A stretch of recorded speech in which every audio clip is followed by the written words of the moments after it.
তো ফাইনালি আজকে এই পিকটাকে বিক্রি করেই দিলাম। সকাল সকাল ফার্মে গিয়ে আগে ফার্মের পর্দাগুলো তুলে দিলাম, এরপর ফার্মে গিয়ে দেখি ছোট্ট পিগলিটটা, একটা পিগলিট দেখো মাটিতে শুয়ে আছে, মনে হচ্ছে ঠান্ডা লাগে না, বাকিগুলো তো হিট বাল্বের নিচে শুয়ে আছে।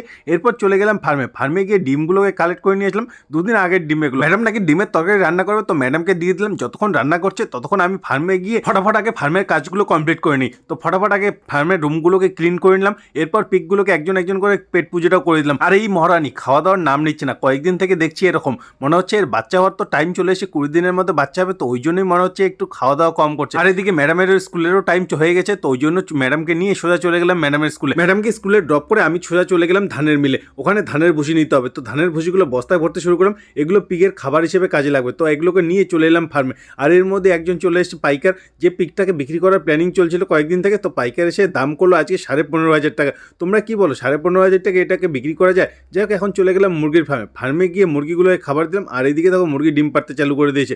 এরপরে আমি দাড়ি গোপ কেটে ফটাফট স্নান করলাম, বলো কেমন লাগছে। এরপর চলে গেলাম ম্যাডামকে পিক আপ করতে ম্যাডামের স্কুল থেকে ম্যাডামকে পিক আপ করে সোজা চলে এলাম বাড়ি। আর আজ আছে অনুকূল ঠাকুরের জন্মদিনের উপলক্ষে অনুষ্ঠান, তো বাড়ির পাশে পুজোর আয়োজন করা হয়েছে। তো আর কি, ম্যাডামের সাথে বেরিয়ে পড়লাম পুজোর প্রসাদ খাওয়ার উদ্দেশ্যে। ওখানে গিয়ে তো আগে একটু গান শুনলাম, এখানে দেখো সৎসঙ্গের গান হচ্ছে, তো একটু গান শুনে তারপর চলে গেলাম প্রসাদ গ্রহণ করার উদ্দেশ্যে। ওখানে বুফে সিস্টেমের আয়োজন করেছে, তো ফটাফট থালা নিয়ে এখন লাইন দিয়ে আগে খিচুড়ি প্রসাদটা নিয়ে নিলাম। এখানে চেয়ারের ব্যবস্থা করেনি, সত্যি এই জিনিসটা একটু খারাপ লাগলো। সত্যি খিচুড়ি প্রসাদ তো অনেকটাই টেস্টি হয়েছে, দাঁড়িয়ে দাঁড়িয়ে খেয়ে নিলাম। এরপর বাবার জন্য একটু প্রসাদ প্যাকেটিং করে এখন নিয়ে চলে এলাম বাড়ি। আর বাড়ি আসতেই হাঁসগুলোও চলে এসছে বাড়ি এতে এসে চিৎকার চেঁচামেচি শুরু করলো, তো এদের খাইয়ে এখন ফটাফট এদের ঘরে ঢুকে দিলাম। তোমাদের ভিডিও কেমন লাগলো কমেন্ট করে অবশ্যই জানাও। টাটা।